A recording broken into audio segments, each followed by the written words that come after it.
Welcome to the deep dive. Today, we're really getting into something I think a lot of you have probably felt.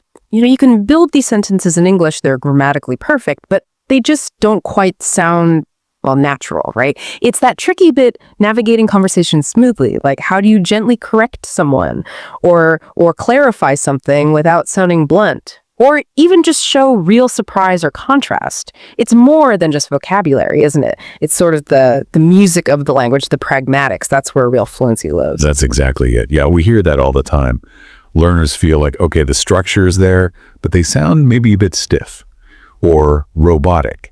And what's really interesting when you dig into it is that the key to unlocking that flow, that naturalness, often hides in these really small words native speakers barely even think about. So our mission today basically is to explore one specific super powerful word, a word that can genuinely transform your English conversations, boost your clarity, your confidence, and your connection. Okay, I'm intrigued. Let's get out the linguistic magnifying glass then. What's this potent little word?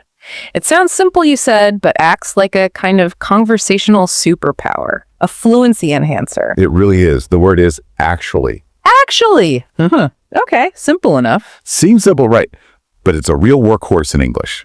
Like a linguistic Swiss Army knife, honestly. Native speakers, we use it constantly, often without even realizing it. It lets us do so much gently correct, add nuance, show surprise, signal contrast, even, buy ourselves a second to think, disagree politely, or just soften a statement that might sound too direct. And when you start using it correctly, you instantly sound more natural, more fluent, like someone who gets how English works in the real world, not just in a textbook. Okay, a Swiss Army knife. I like that. So let's look at the different blades then. You said 4 main ways it upgrades conversations. Let's start with that first one. Softening corrections. How does that work? Because just saying, no, you're wrong can be pretty harsh. Right. It can feel quite abrupt. So imagine your example. Someone says, the meeting is at 3 p.m., right? If you just fire back, no, 2-3, it lands a bit hard.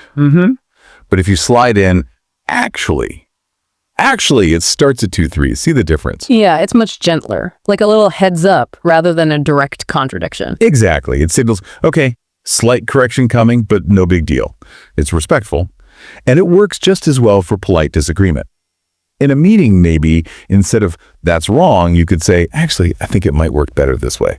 Much smoother. Definitely changes the whole feel. Okay, so that's blade number 1. What's the second use? You mentioned surprise or contrast. Yeah, this is a big one. Actually, is fantastic for signaling that reality is different from what someone might expect or what was previously thought. Ah, okay. Like setting the little twist. Precisely. You were saying earlier about phrasal verbs. You can say, I thought learning phrasal verbs would be really tedious. Actually, it's quite fascinating. Gotcha. Or everyone said that movie was terrible, but it was actually really good. Exactly. Creates that little pivot, tells the listener, hold on, the reality here is interesting or unexpected. Native speakers do this all the time when telling stories or sharing opinions. Okay, that makes sense. So correction, contrast. What's number 3? Emphasis. How does that work? Right. Adding emphasis. Think of actually here like highlighting something impressive or maybe unexpected that you did or experienced. So maybe you were nervous about speaking English, but you managed a long stretch. You could say, I actually spoke for 20 minutes without stopping. Ah, so it underlines the achievement. Like, wow, I even surprised myself. Or I actually finished the whole marathon. Exactly. It draws attention to it. It says, this isn't just a fact, it's a noteworthy fact. It amplifies it. Okay, cool. And the last one, number 4. You said something about interruptions and buying time. That sounds useful, especially at work. Oh, incredibly useful. It's like your polite little conversational tool for jumping in or pausing. Yeah. Your linguistic, excuse me, kind of. So in a meeting, instead of just talking over someone, you could soften it with, actually, could I just jump in for a sec? I think Sarah might have meant next week. See? Much smoother. Yeah, much less jarring. And for buying time. Yeah. If someone hits you with a tricky question and your brain needs a second to catch up, saying, actually, that's a really good question, sounds completely natural. It gives you that crucial beat to think without just awkward silence. Makes you sound composed, even when you're thinking fast. Right, that's a great tip. Okay, so we know what it does, but how do we say it so it sounds natural? Because pronunciation matters hugely here, right? I bet a lot of learners get this wrong. It's not AQLE, is it? That sounds clunky. Definitely not. You've hit it exactly. That's the common mistake. The way native speakers say it is much smoother. AKCHLE. AKJ. Yeah, notice how that T sound sort of morphs into a soft sh, like in chicken, and the U sound practically disappears. AKJ. AKJ. Got it. And you mentioned a pro tip for a fast speech. Yeah. When people are talking quickly, really casually, it often gets squeezed even more.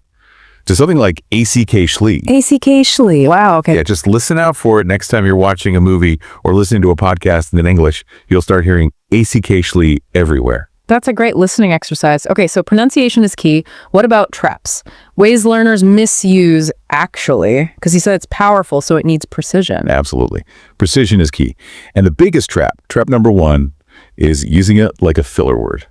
Like saying or Exactly. It is not a replacement for or like or so. If you're saying things like, so I actually went to the shops and actually bought some milk, it just sounds hesitant, awkward. Right. It loses its impact completely. It's meant to signal something specific, not just fill space. Precisely. It's meant for contrast, correction, emphasis, surprise, not just pausing.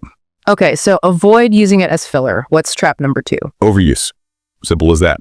Because it's effective, some learners start sprinkling it everywhere. Like putting chili on everything. A little is good, too much ruins it. Exactly. Good analogy. You really don't want to be using it more than, say, 2 or maybe 3 times in a short conversation. And it starts to sound unnatural again, almost repetitive or forced. So be strategic. Place it where it really counts for that contrast or that gentle correction. Yes. And one more quick tip on sounding natural, pair it with intonation. Usually your voice will dip slightly just after you say, actually, it starts at 2:30. That little dip helps it flow. Okay, intonation dip. Got it. Right, let's put this into practice. Fluency challenge time. Let's give you listening a few scenarios. Think about how you'd use actually naturally. Okay, scenario 1. Your friend says, you don't like sushi, do you? But you love it. What do you say? How would you correct them? Gently but enthusiastically. You could say something like, actually, I'm a huge sushi fan. Or, actually, I love it. Perfect. Gentle correction plus your true feeling. Okay, scenario 2. You're in a team meeting. A colleague says, great idea you had there, but it was actually Kate's idea. How do you redirect the credit politely? You need to be careful not to sound like you're dismissing the compliment, but still give credit. Right. Maybe. Actually, that was Kate's suggestion originally, wasn't it? Or just, actually, I think Kate came up with that one. Exactly. Polite, clear, gives credit where it's due. Final one, scenario 3. You just ran your first marathon. You weren't sure you could do it. How do you share this news with emphasis? Oh, definitely need emphasis here. You'd say, guess what? I actually finished the whole race. Yes, that actually just adds that punch, that sense of accomplishment against the odds. See how in each case actually isn't just conveying facts, it's adding that layer of social nuance, energy, connection. Yeah, it really makes a difference. It moves you from just stating information to really conversing. That's the core of it. It helps create that natural flow, builds confidence in tricky spots, and bridges that gap between, textbook English and real, live, messy English. So let's zoom out a bit. Why is this one little word so effective? What's the sort of science or psychology behind it? Well, there are a couple of interesting things going on cognitively and socially. First, it actually reduces the cognitive load for your listener. Reduces cognitive load. By signaling a shift. When you say actually, it's like a little flag that tells the listener's brain, okay, adjust your expectations slightly. What's coming next might be different from what you were thinking. This pre-warning means they don't have to mentally backtrack or reprocess as much when the contrasting or correcting information arrives. It smooths out comprehension. Like a little signpost on the conversational road. Okay. Exactly. Second, it builds rapport. Think about it. Softening corrections, showing nuance, acknowledging expectations. These aren't just linguistic tricks. They demonstrate emotional intelligence. It shows you're considering the other person's perspective, their feelings. And that awareness is absolutely vital for building trust and deeper connections. Right. It's showing you're socially aware, not just linguistically correct. Precisely. And third, it helps create rhythm in English. Spoken English loves contrast, emphasis, a bit of back and forth. Actually helps structure that. It provides a little beat, a point of contrast that makes the conversation more dynamic, more musical in a way. Musicality again. Yeah. It really does come back to that, doesn't it? Fluency isn't just the what, it's very much the how, the framing. Absolutely. And mastering these micro words, these little fluency boosters like actually, can genuinely have a macro impact on how natural and confident you sound overall. Okay, so here's the mission for all of you listening this week. It's clear, it's actionable. Try to consciously use actually at least twice a day, maybe in an email first if speaking feels like too much of a jump, or practice with a language partner, or even just talking to yourself. Just start integrating it. Yeah, don't underestimate the power of these small, intentional changes. They really do add up to a significant progress over time. And hey, we'd genuinely love to hear how you get on. What are your biggest challenges with spoken English? Or maybe share a success story. Tell us how you used actually this week. You can always connect with us on social media. Definitely. And if you want to explore more of these kinds of powerful little words and phrases, we've got a couple of things for you. First, there's a free PDF guide you can download from our site called 10 Tiny Words, Huge Impact. It covers actually, and 9 others just like it.